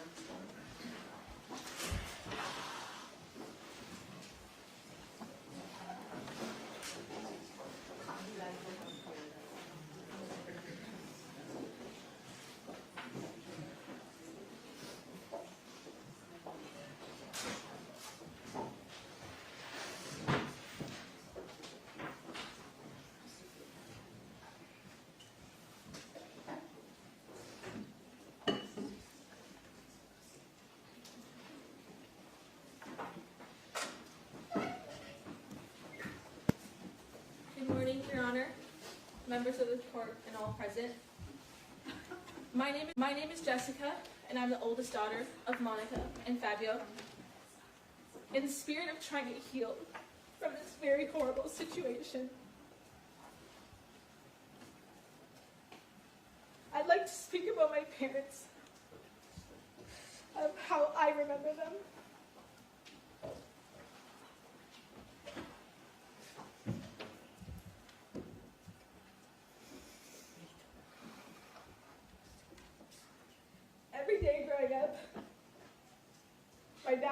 send my sister and me off into the world with the same words: be smart, be strong, chin up and charge the mountain. That mantra became the foundation of how we live our lives. My dad was our pillar of strength, steady, present, full of wisdom. He taught us how to be brave, how to be kind, and how to show up for the people we love. He taught us to climb our mountains, no matter how steep, like this one right here. I miss him every goddamn day. I think about him constantly. I talk about him to my friends, to my family, to anyone who will listen to me, because I want to keep his memory alive. I often watch old home videos just to hear his voice, to hear his laugh. I want to remember what it felt like to have a dad, to be wrapped in that kind of love and protection. I wanted nothing more in my life than to make him proud, to see his smile when I succeeded, and to hear him say that he believed in me.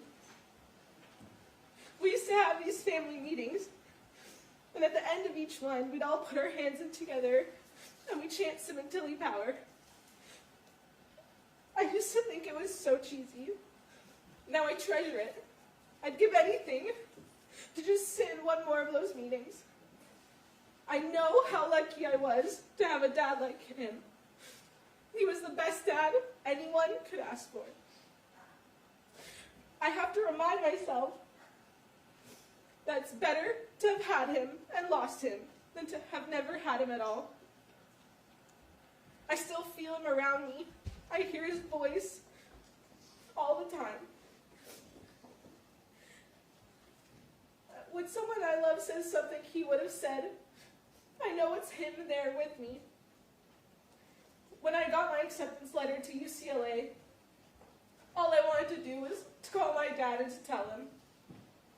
When I started to cry, heartbroken that I couldn't share that with him, I looked up and I saw someone wearing a sweatshirt with his alma mater on it.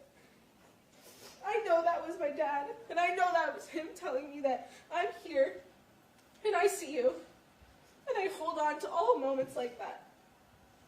And then there's my mom, my rock. When you're young, you don't realize that your parents are figuring out life too. It's their first time too. My mom had me when she was my age now, and I think about that a lot. How young she was, how brave she had to be. She moved away from her own life and family to support my dad's career, and she did it without asking for anything in return. She gave her entire self to us. She was always there at every school event, every heartbreak, every milestone. She's the most supportive, selfless, funny, and loving person that I know. And she's strong. She taught my sister and I what it means to be a woman, to show up, to fight for your family, and to give love freely. Growing up, I had a learning disability in math, and there were so many teachers I told my mom that college wasn't in the cards for me. But my mom never let me believe that. She told me I could do anything I set my mind to. And because of her, I not only went to college, I made the dean's list, I graduated, I got into the #1 public university in the country, and now I'm earning my master's degree. That's the power of a mother's love. For the past 8 years, my sister and I have lived with an open wound. And during these last 8 years, my grandparents, my aunts, my uncle, and my 3 cousins uprooted their lives so that they could come to Los Angeles to take care of us when no one else would. Myself, my aunt, and my grandmother needed to go to family court to ensure that my sister Isabella, who was 16 at the time, was not taken from us and placed into foster care. We needed to find a safe place to live and rebuild and reshape our lives. Now we're trying our best to move forward. We only had 5 months to grieve our father before we lost our mother too. I truly thought this trial would bring some kind of closure, that we'd be able to grieve together, the 3 of us, and begin healing. But instead, my sister and I are going to be doing what we've done the last 8 years. We're going to pick each other up, we're going to carry on, and we're going to stay strong. Now that we're grieving both our parents, I won't have my dad to walk me down the aisle one day. I won't have my mom to help me when I become a mother myself.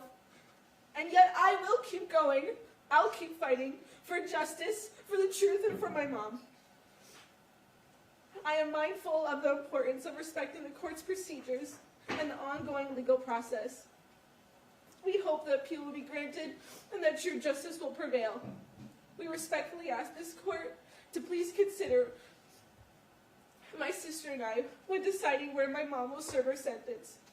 I strongly believe that being close to our mom will help us heal emotionally and psychologically from this horrible tragedy. To my mom, I love you, and I am giving you every ounce of strength I have for the days ahead. To my dad, I love you so much. I miss you even more. Please keep sending me your signs. Please help me persevere. Sementilli Bauer, it was never just a chant. It's who we are, and it is what will carry us through. Thank you. Thank you, Ms. Sementilli.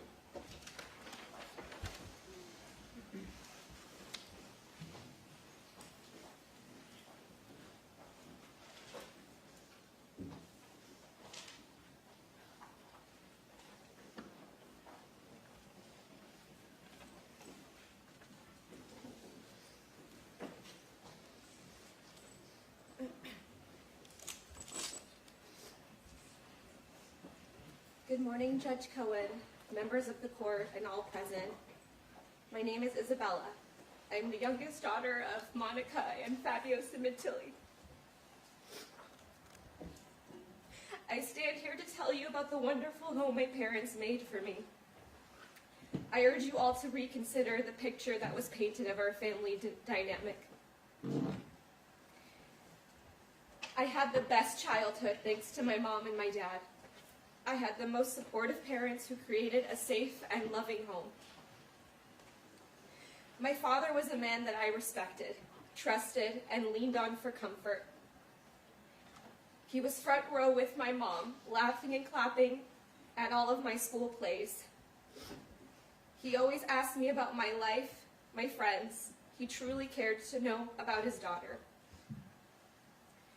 Despite traveling a lot, my father made an effort to be present when he was home.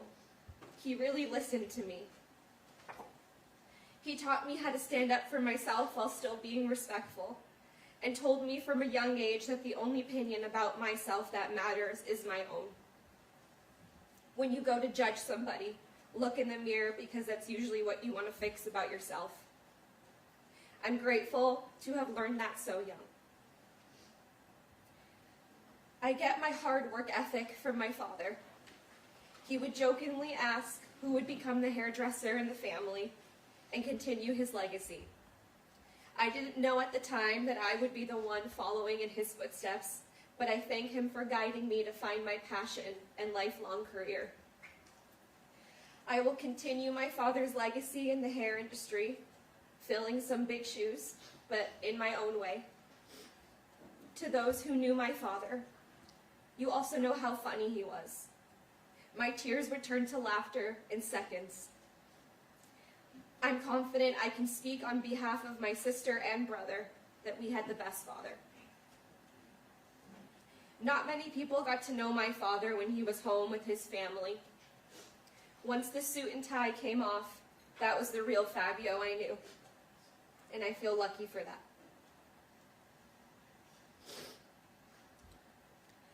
My mother was the best. She did everything for me. She gave up her career, left her family, all to support my dad and give us a good life. She encouraged me to try new things, drove me to and from school, friends' houses, rehearsals, helped me with homework, all with a smile on her face. She built up my self-esteem after a heartbreak. She let me wear her dresses to school dances. She was reliable, and I trusted her with anything. She cooked dinner from scratch almost every night, and really emphasized the importance of sitting at dinner together every night as a family. She hosted dinners for my father's colleagues at our home often, even some of them sitting at our table for holidays. She is my biggest cheerleader and one of the most selfless women I know. Non-judgmental, there to listen and to support me. Her family was her life, and I'm grateful for that every day. Many people think because I stand by my mother that I don't miss my father.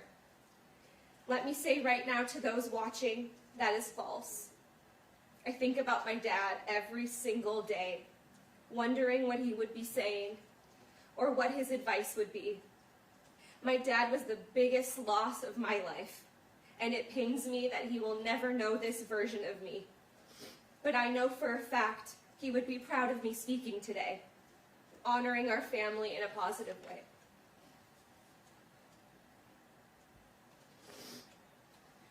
I often reminisce on the days when I would be inside in the middle of my piano lesson, and my parents would be outside in the backyard.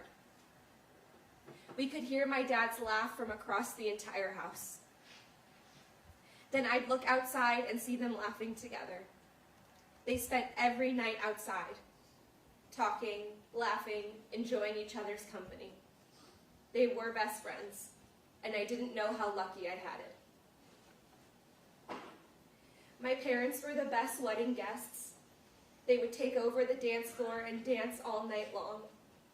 That carried over to dancing at home while cooking dinner, where my sister and I would often join them. Those are the moments that I miss the most. Now I hope you can understand why I stand by both of my parents. They were the greatest people I've ever known. I never got to grieve my father's death. I thought I could do that when this trial was over. However, that is not the case. I'm now grieving 2 parents. No father to walk me down the aisle or play outside with my future kids. No mother to go to for advice or comfort. Despite all of my heartbreak, tragedy, and loss at only 25 years old, I somehow still have hope. I have hope justice will prevail over time. I have hope that I'll have a beautiful family one day and give them the childhood that I had. And I hope that I will heal from this nightmare of a situation. I'm hopeful because of my friends and family who have supported me, genuinely, the last 8 years. My grandparents, aunts, uncle, cousins who uprooted their whole lives, left their own families to come to California and help us. Thank you to my extended family for your continuous love and support. And thank you to the complete strangers who have reached out to me with support and kind words, showing me there are still kind and compassionate people out there who believe in me and my mother. I'm not sure why this happened to my family, but this does not and will not define me. This has made me work hard at building a beautiful life that I deserve, which is what my parents would have wanted. To my mom and dad, I love you, I miss you, and I will forever remember you dancing in the kitchen. Thank you. Thank you, Angela. Anything further out of here? No. I'm sorry, we have one more here? Yes, ma'am? Good morning. Good morning, Judge Cohen, members of the court, and everyone present. Thank you for allowing me to speak today. My name is Anna Cuscientini, and I am the sister of Monica. I'm speaking on behalf of my entire family. Words cannot describe the absolute sorrow and horror we felt when Fabio Sementilli was murdered in January of 2017. Fabio was an incredible man, an inspirational human being who had a larger-than-life personality, a boisterous laugh. He was a person who was loved, cherished, and adored by everyone in our family. To my sister Barbara, He was not only a brother-in-law, but a mentor, a confidant, pillar of strength, love, and unwavering support. To my parents, Fabio was a son, a man they loved and respected. Fabio was an amazing uncle to my children. He was a caring father and an overall wonderful person. Although more than 8 years have passed since his murder, we still have not processed our grief over his death. We do not believe this feeling of sadness will ever fade. Every day my family and I remember him. We talk about him all the time, recalling all the good times we shared, family vacations we took together, camping trips, the many, many dinners, holidays, birthdays, and events we celebrated together.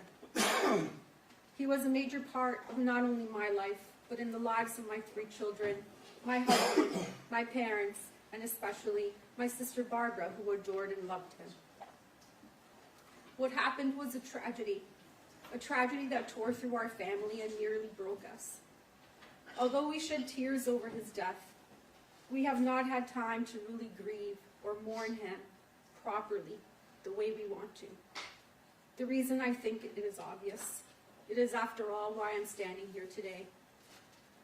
We, her family, are devastated. My elderly parents had their hearts ripped out. Not only did they lose Fabio, someone they considered their son, but now they have also lost their daughter. This ordeal has left all of us emotionally, mentally, and psychologically drained.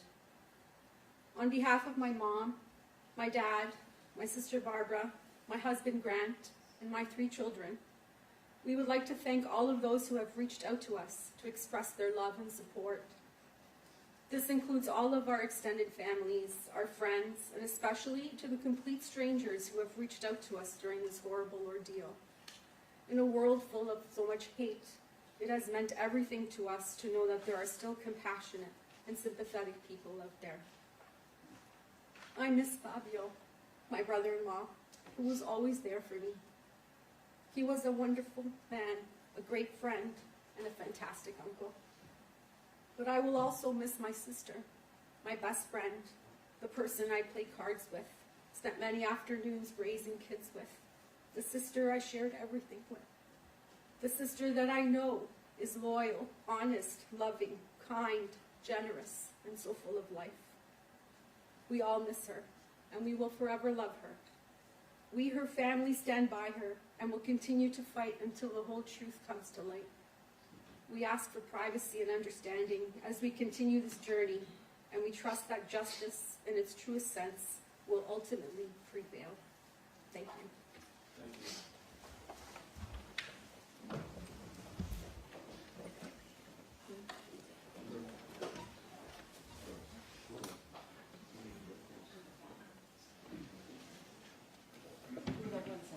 I'm sorry? 1 second.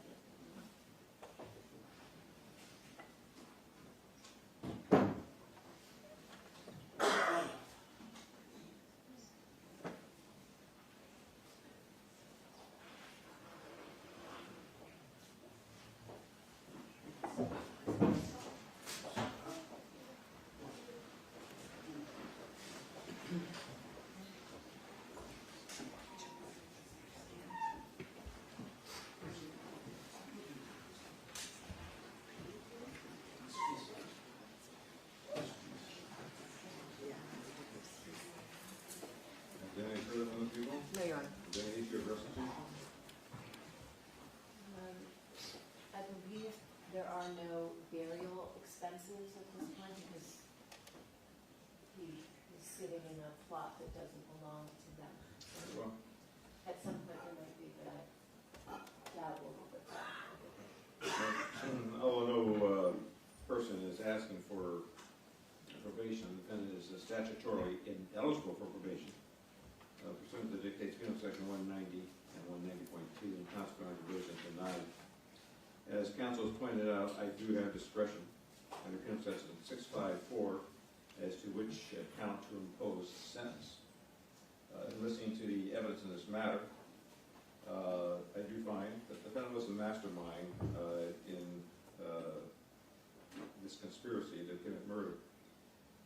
Baker did not have the intelligence to plan such a brutal, well-thought-out slaughter. The defendant was the prime mover in this execution of a human being, and consequently, I am utilizing my discretion to impose the more serious of the sentences.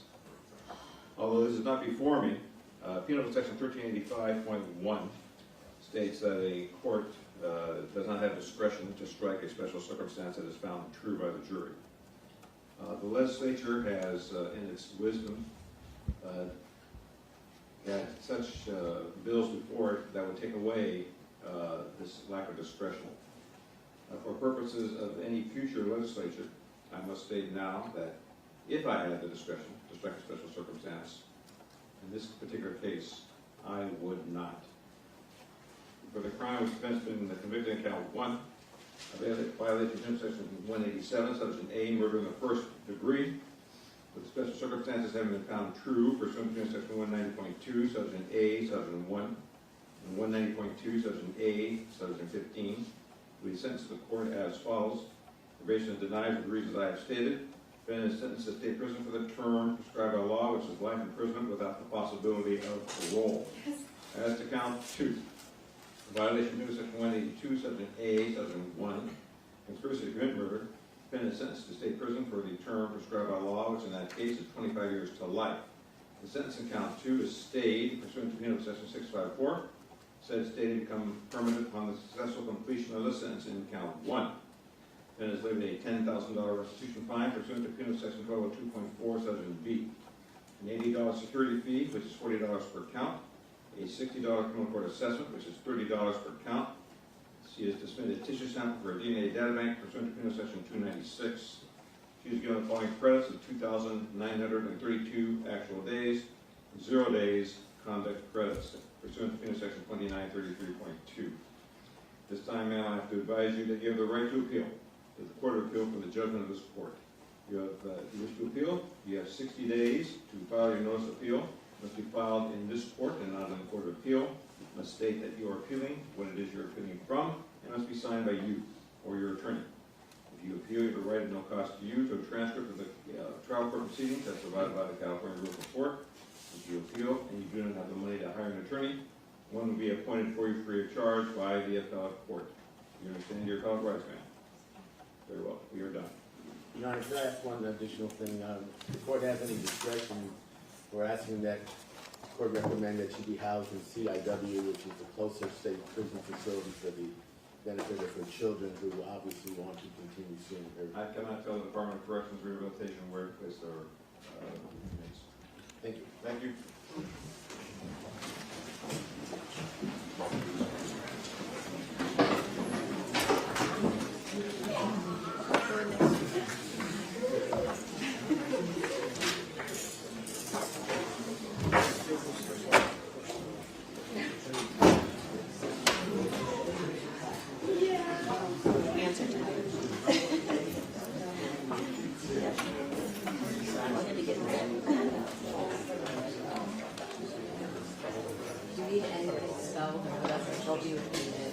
Okay, all right, thank you. I'm good, I know everything from the trial. I figured.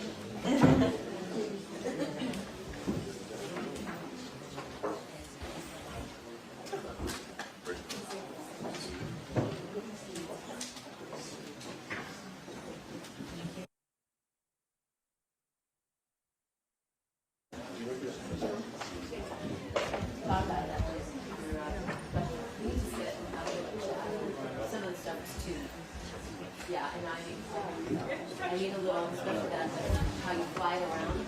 I want to learn that. I know you do.